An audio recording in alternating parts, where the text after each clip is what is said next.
Efecto. Vivo en Monterrey, Nuevo León. Desde que tengo uso de razón he tenido la habilidad de ver cosas sobrenaturales y personas que no existen en este plano.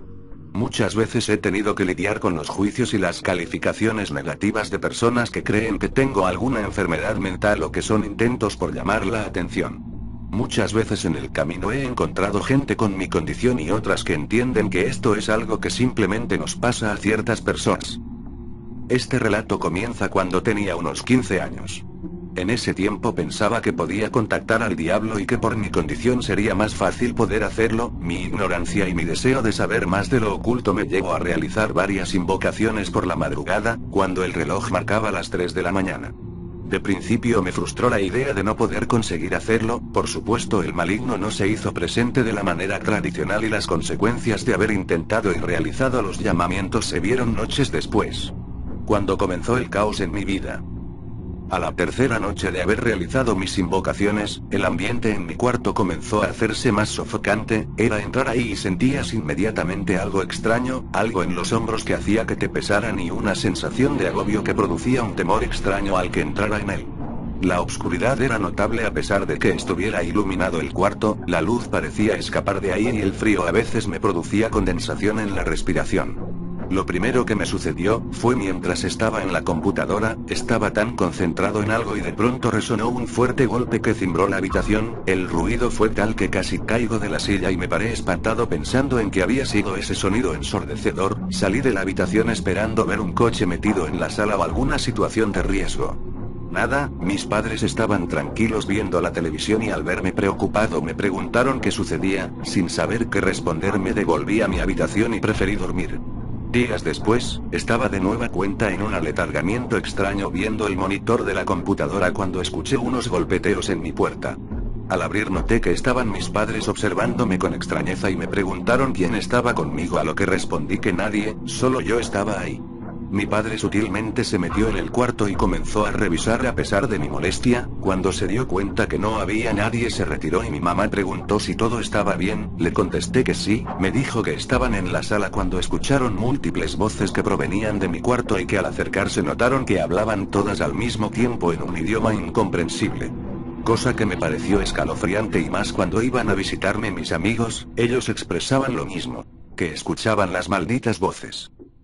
Luego de las voces siguieron las apariciones. Fueron varias veces en que mi mamá preocupada me decía que la gente y vecinos me observaban en la azotea de mi casa fumando o caminando por los alrededores. Lo extraño es que mientras eso sucedía, yo me encontraba dormido en mi cuarto.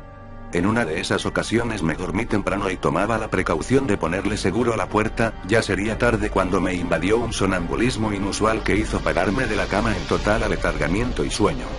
Caminé por el pasillo de la casa hasta la sala donde estaban mis familiares y otros que iban de visita. La penumbra del cuarto era atenuada por la luz de la pantalla de televisión. Me paré en medio del cuarto y miré con morbo y violencia a mis primos que al verme sintieron miedo. Mi mamá, cuando vio el rostro de la maldad que tenía, se espantó y me tomó del brazo para llevarme de nuevo a mi cuarto. Al despertar no recordaba siquiera estar dormido. Sin embargo, sí recordaba lo que había soñado o visto durante mi sonambulismo.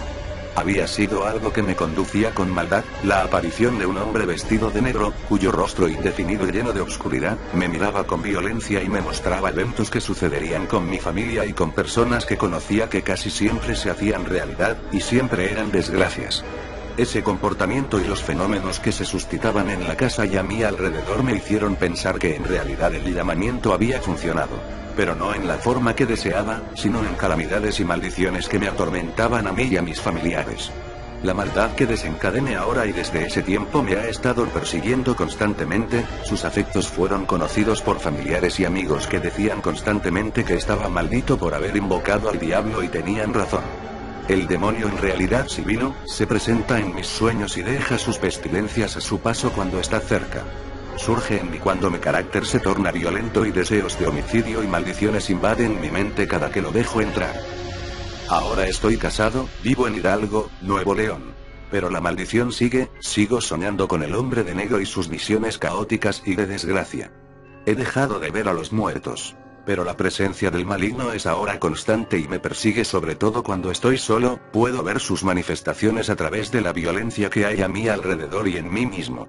No sé y nunca supe cómo redimir lo que hice en aquel llamamiento, lo que sí sé es que eso me perseguirá hasta el fin de mis días. Las únicas veces en que esa aparición no se hace presente es cuando actúo por impulso y pienso cosas malas. El morbo que me produce contactarlo es tal que puedo hasta escucharlo cuando me llama.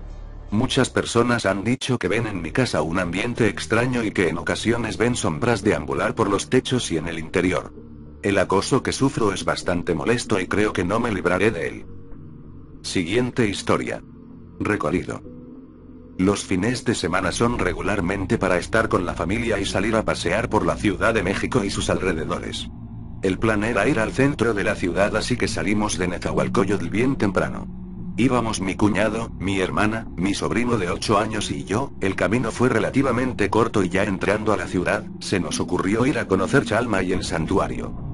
Por alguna razón el camino al lugar se hizo largo ya que nos perdimos muchas veces y cuando por fin llegamos al camino correcto, nos cayó la noche al llegar a Ocuilán de Arteaga, un pequeño poblado cercano a Chalma. Como todos los pueblos era de calles pequeñas y muy pintoresco, al buscar de cenar nos encontramos con un poblador al que le preguntamos sobre el santuario y nos mencionó que era común que vinieran peregrinos a ese lugar para purificarse en las aguas del río del Ahuehuete. Lugar de donde supuestamente nace el río y que es alimentado por un gran árbol del que lleva su nombre. Queríamos irlo a visitar luego de cenar, pero el poblador nos advirtió que no era seguro andar por esos lugares después de las 8 de la noche. Ahí, pasaban cosas raras según sus dichos. No quisimos ahondar más y decidimos buscar algún alojamiento para descansar por esa noche. Encontramos una posada para peregrinos muy cerca del supuesto Ahuehuete. El lugar no era ni remotamente reconfortante, era una construcción ruinosa con paredes de bloque y los cuartos eran rústicos y el que nos habían dado tenía un par de camas duras y lo más extraño es que debajo de ellas había un par de muletas. Intuí que alguien vivía ahí y nos dieron la habitación de improviso. La incomodidad fue vencida por el cansancio, así que me metí a bañar y el baño no era mucho mejor, no tenía azulejo, en cambio sus paredes revocadas con cemento reflejaban suciedad, mucha humedad y un pestilente olor a orines que era penetrante.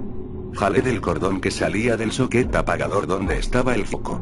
Luego de un rato de estar en el baño, el foco se apagó de improviso dejándome en la total obscuridad, solo alcanzaba a ver una pequeña ventila que había en lo alto, y no tenía cristales, la penumbra era tal que ni siquiera alcanzaba a ver mis manos, sería medianoche y el silencio era interrumpido por los fugaces ruidos de perros ladrar a lo lejos y haciendo eco en las calles. Apenas iba a jalar el cordón de nuevo para encender la luz y este hacía clic sin encender. De pronto el silencio de la noche fue inundado por un grito desgarrador que se pudo oír por fuera de la ventila. Era un grito lastimero de mujer que parecía sentir mucho dolor por alguna razón, era lastimoso y largo, tanto que te hacía erizar la piel y sentir un pánico horrible. Me olvidé del baño y salí de ahí con mucha inquietud. Mi hermana y mi cuñado estaban mirándose entre sí, mientras ella arrullaba al niño para que no despertara, él estaba completamente dormido. Antes de que pudieran decirme algo les pregunté si habían escuchado los lamentos, a lo que respondieron que sí los habían escuchado. No terminaban de decir esto y cuando de nuevo se volvieron a oír los lamentos de dolor. Pero esta vez se escuchaban a lo lejos, segundos después de nuevo y así varios lamentos que poco a poco se fueron alejando. Lo primero que pensamos fue en La Llorona y que estábamos cerca de un río. Así que no era de extrañar que en ese lugar, además del ambiente místico, se pudieran aparecer estas cosas sobrenaturales. Nos dormimos con bastante intranquilidad y al llegar el alba salimos inmediatamente de ahí para ir a visitar al señor de Chalma. Luego de visitar el santuario y pasarlo en relativa calma, emprendimos el viaje de regreso a Neza. Estábamos bastante agotados por la mala noche que pasamos y el fastidio se asomaba en nuestras mentes. Al tomar de nuevo la carretera, esta vez mi cuñado paró en un taller mecánico donde revisó el aceite y le preguntó al mecánico si había un camino más corto para llegar más rápido a México y no internarse en la serranía. Nos indicó que había un camino que llegaba a Tres Marías, mucho más rápido y con poca afluencia de vehículos, por lo que no dudamos en tomarlo. Lo que deseábamos era regresar rápido a casa. Llegamos a esa carretera y se veía bien, estaba rodeada de pinos y estaba casi desierta. No había muchos vehículos. Pero a medida que nos íbamos introduciendo más, una neblina comenzó a cubrir el auto, haciendo más difícil ver por dónde íbamos. Hubo un momento en que solo se podía ver el cofre del vehículo. Como pudo, mi cuñado manejó con precaución y pegado a la orilla del carretera, y nuestro nerviosismo hizo que rezáramos para que no cayéramos en uno de los barrancos que se veían de pronto entre la niebla. Luego de aquel calvario, la neblina comenzó a disiparse un poco y se vio mejor la carretera. Pero apenas salimos nos dimos cuenta que detrás de nosotros nos seguía un vehículo. Lo único que alcanzaba a ver eran los faros redondos que iluminaban apenas. Así duró un buen rato detrás de nosotros, y mi cuñado desaceleró para dejarlo pasar y que nos rebasara. La tensión de mi cuñado dio paso a la inquietud, porque la camioneta no hizo por rebasarnos y de pronto se comenzó a acercar velozmente, y por un momento pensé que nos iba a impactar, pero no fue así. Nos rebasó y al pasarnos me di cuenta que era una camioneta muy vieja y llena de óxido, cuya altura me impidió ver al conductor. Nos pasó y metros más adelante dio vuelta en una curva y desapareció de nuestro campo de visión. No tardamos ni 3 segundos en tomar la curva y nos dimos cuenta que la camioneta no se veía por ningún lado. Ni adelante ni atrás. No había donde pudiera detenerse, así que o cayó por el barranco o voló para desaparecer. Ninguna de las dos cosas había ocurrido y tan solo nos vimos unos a otros, pensando en lo que acababa de ocurrir. Un vehículo fantasma nos había estado siguiendo y no lo podíamos creer. Cuando por fin salimos de ese camino extraño y tomamos la autopista, sentimos un gran alivio de ver muchos vehículos que regresaban a CDMX. El tortuoso viaje a Chalma por fin había terminado al llegar a Neza. Nunca pudimos olvidar todas las cosas sobrenaturales que experimentamos durante ese recorrido. Siguiente historia. Verdadera felicidad. Cuando era pequeño, tuve lo que todos dirían ser una vida normal. Mis recuerdos de los primeros 5 años de mi vida son un poco borrosos, pero recuerdo muy bien de mi 6º cumpleaños. Era un sábado. Mis padres me llevaron al parque de diversiones. Yo diría que fue uno de los mejores días de mi vida. Más tarde aquella noche, cuando fui a dormir, oí un grito, seguido por un llanto, y entonces el silencio. Los pelos en mis espaldas estaban arrepentidos, y yo estaba sudando. No quería saber lo que había pasado, así que cerré los ojos y lloré hasta que duerme. Me desperté por la mañana con el desayuno en mi cama. Mi madre habló: "Buen día, querido". Con una expresión confusa en la cara, pregunté: "Mamá, ¿qué pasó anoche?". Entonces ella repitió: "Buen día, querido". Ella tenía una sonrisa muy espeluznante. Pensé que era un sueño malo. Tomé el café y fui a dar el buen día a mi padre. Mi madre habló que estaba en la oficina. Me fui hasta allí, y allí estaba mi padre, bueno, al menos parte de él. Allí, delante de mí, estaba la cabeza de mi padre, los brazos y las piernas, en una bandeja gigante. Grité y empecé a llorar. Entonces percibí una sombra. Ella vino detrás de mí. Me volvía rápidamente para ver lo que parecía ser mi madre. Sus brazos y piernas estaban cubiertos con varios cortes, y su nariz estaba despejada. Ella sostenía una escopeta. Ella se acercó a mí y susurró en mi oído: "Feliz cumpleaños". Entonces ella tiró en la boca, muriendo instantáneamente. Llamé a la policía y llegaron inmediatamente. Me pusieron en un manicomio. Al parecer pensaron que estaba detrás de todo. Pero yo pensaba en cómo podrían imaginar que el criminal detrás de eso sería un niño de 6 años. No llegó a pasar 6 años, cuando me dejaron salir. Fui mandado a vivir con mi abuelo. Dijo que todo el resto de mis familiares habían desaparecido. Mi abuelo me dejó quedarme en una habitación de huéspedes. Tuve dificultades para dormir en aquella primera noche, así que me contó una historia. ¿Sabes lo que pasó con todos de la familia? Te voy a contar. Felicidad. Eso es lo que pasó. Ellos aprendieron lo que es la verdadera felicidad, y pronto usted también va a aprender. Todos van a aprender, todos tienen que aprender. Entonces salió de la habitación. Pensé en lo que había contado. Esa noche yo todavía no había percibido, pero luego me percibía. Así como él contó. A la mañana siguiente, desperté y encontré el cuerpo de mi abuelo a los pies de mi cama. En su cabeza había un pequeño agujero bien del lado, y había una pistola ensangrentada en su mano derecha. Llamé a la policía y me llevaron de vuelta al manicomio. Esta vez fui puesto en una habitación especial, vacía, solo con paredes esponjosas y una cama. Esa noche, apreté el botón para llamar para que las seguridades vinieran. Una vez que uno de ellos entró, lo derribé y cogí su arma. La apunté directamente a mi frente y presioné el gatillo. Caí al suelo con un gran golpe.